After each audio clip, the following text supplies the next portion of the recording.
Hey everybody, welcome back to the Comic Wall. It's me, the Outcast Angel, and today let's talk about issue 1 of Image Comics' new series, Farmhand by Rob Guillory. If you guys remember Rob Guillory, he was the artist for John Layman's Chew, which is also an Image title, and I absolutely loved Chew. It was such an interesting, uh, fun, and just weird story that was brought to life by Rob's fantastic art. And when I found out that he was writing and drawing this series, I jumped on it because it just seems so familiar to me, and uh I really love his art, so I want to give it a shot. One of the other things that kind of really made that decision for me was that one of my local comic shops, Old Major Comics, was part of four other comic shops spread around the states that got an exclusive variant cover, which when all five of them connect, it forms an interconnecting picture. And I I thought that was amazing. I thought it was such a interesting marketing idea, and so this was the the variant exclusive for Old Major Comics. And so, of course, I wanted to jump on that, support small businesses and, just be a part of something like that. Anyway, jumping right in, the story begins with two kids who live on this farm, and they're cleaning up after a bobcat or a coyote attack on their chicken coop. And so these kids, Ezekiel and Andy, hey, um, they're cleaning up the dead chickens, and they find a hole in the ground with an eye staring up at them. And so they start digging it up, and turns out it's their dad, who they thought was away on business. But he's not dead, he's alive. And so Ezekiel freaks out and starts trying to dig him out, but his dad pleads with them to stop. He doesn't because he's worried, and as he reaches for his father's hand grows these roots, and they start like just eating into Ezekiel's hand, and from there, all these other roots just start sprouting out of the ground, grabbing him, grabbing his sister, and forming into this huge, monstrous just tree that's covered with bodies. And throughout the whole thing, their dad is saying, "I want it to change, but good fruit can't come from a bad tree, Ezekiel." And I don't know, it just seemed very cryptic in that sense. But then, turns out, it was a dream. And so Ezekiel shoots up in bed. He's just freaked out, and um, and he puts it behind him to help his wife get their kids ready. Because turns out they're back in his hometown. They're visiting his dad and his sister, who still have the farm, and they're still thriving, essentially. Turns out that this farm that he grew up on is now some big institute. It's not the normal like cow and chicken style of just farmland that it used to be. It has a gate. It has a I guess a security guard at the front, and they have to be like let in. They end up taking a tour, a type of hayride tour, he says. And one of the funniest things that I read so far is when the guy leading the hayride tour pulls up, uh, he's like, "All aboard, who's ready for a good old fashioned hayride?" And his youngest son just says, "Hey, makes my ears bleed." And it was just the best line I've read so far in this issue, at least that I can remember. But just looking back at it, it's one of the ones that made me laugh the most. Anyway, they go through this tunnel, which reminds me a little of like the original Willy Wonka and the Chocolate Factory with Gene Wilder, where they're they're going down the chocolate river, and they go into this tunnel, and all this weird stuff starts like coming out of the walls, and like it's just all these like hallucinations or whatever. But turns out that this tour involves like virtual reality headsets, and it's showing what happened to Jedidiah's farm. Turns out, see him saying here, I was just plowing the back acreage when I saw it, a bright light, and all of a sudden, I knew things I had no way of knowing. And then we see this doctor. Oh no, he continues to say, I wrote down what I saw as fast as I could, and it was like a map, but nothing like I'd ever seen. And this doctor that pops up says, what Jedidiah had drawn out was essentially the blueprint for a new type of human stem cell, which had with a sense of intelligent design, and with this technology and teaming up with different bioengineers and big companies, they established what's called the Jenkins Family Pharmaceutical Institute, emphasis on pharmaceutical. And that's the whole point of this story, is that his father basically developed a way for body parts and organs to be grown, and as you'll see in some of these pictures, it looks pretty uncomfortable. I mean, like in this spread here, we see a tree full of arms, or hands at least, that are just hanging out from the branches. We see plants that have eyeballs coming out of their flowers, tulips that have like, oh god, I just realized it. These tulips that have teeth growing out of them. Oh, I hate it. I hate that I didn't notice that faster.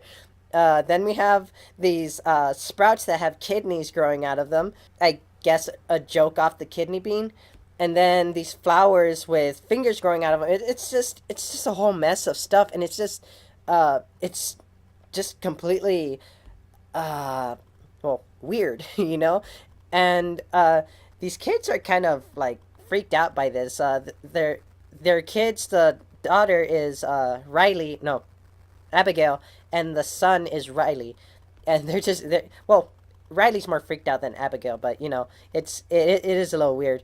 Anyway, the tour ends with Ezekiel and his family coming up to where Jedidiah is, his father, who's greeting a school tour group, I guess, and we get this really cute reunion between Ezekiel and his father, and we also get to see grown up Andy. Hey, hugging the hell out of her niece and nephew, and it's just a big old family reunion essentially. And at one point, while Ezekiel and Jed walk off to get acquainted with each other, we see this this father, I guess, with this big bushy mustache, come up with his son to ask where the restrooms are, and this kid looks really angry, and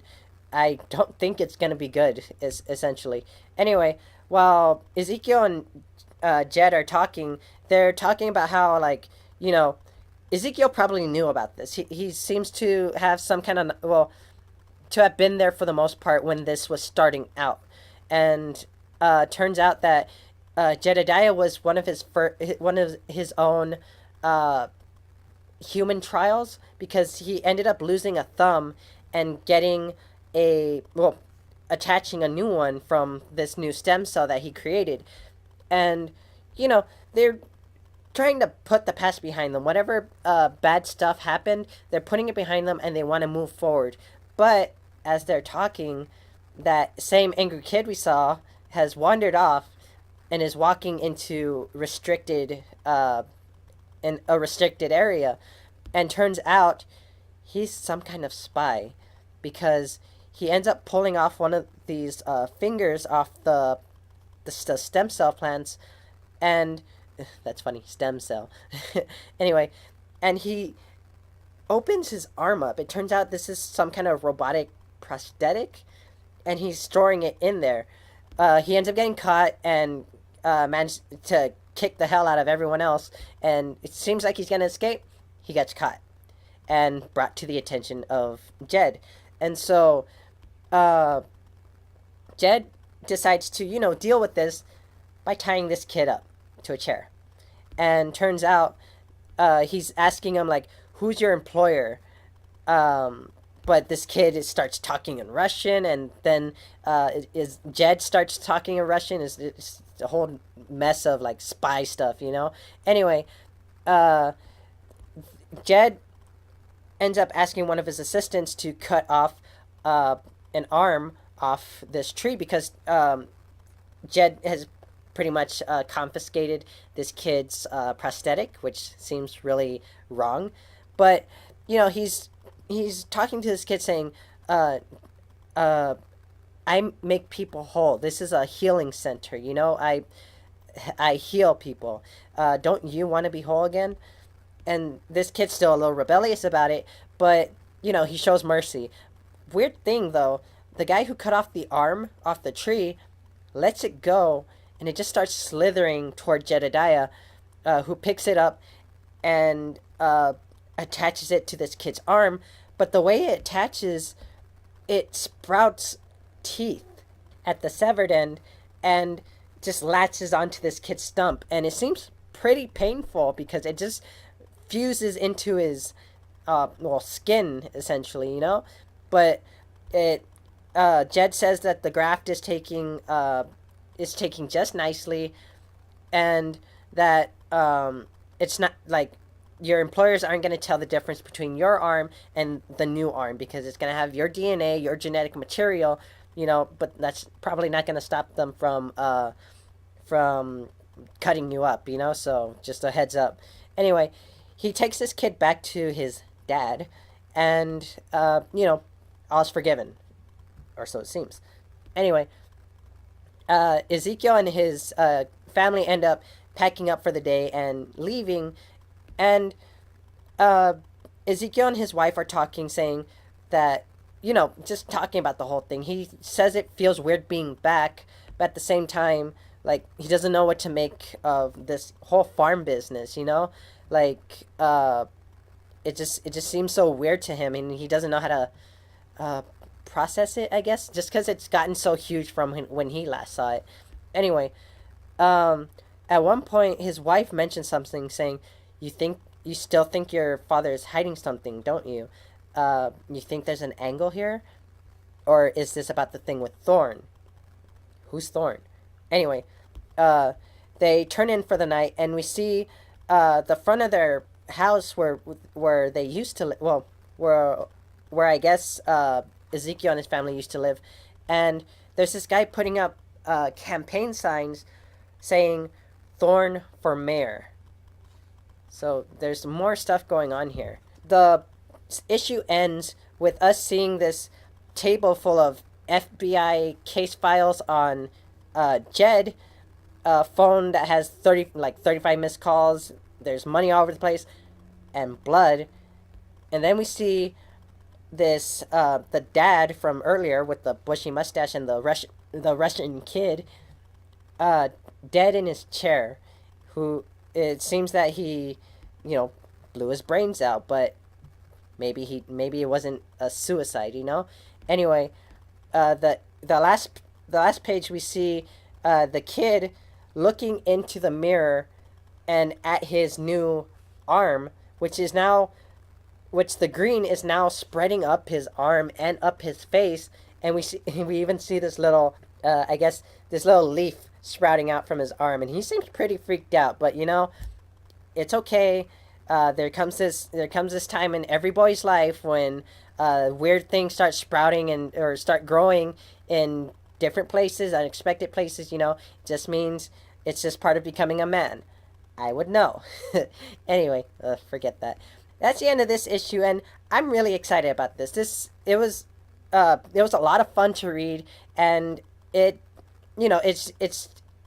really enjoy Rob Guillory's artwork, and I'm starting to appreciate his writing style as well, because it's a weird story, but it's fun to follow along with. Anyway, that's the end of this video. Thank you guys for watching. I hope you guys liked it, and if you did, drop a like, show the love, hit that subscribe button to get more of my videos, ring the bell to get notifications of when I post new videos, so that way you guys stay updated and don't miss out. And I'll see you guys next time. Bye.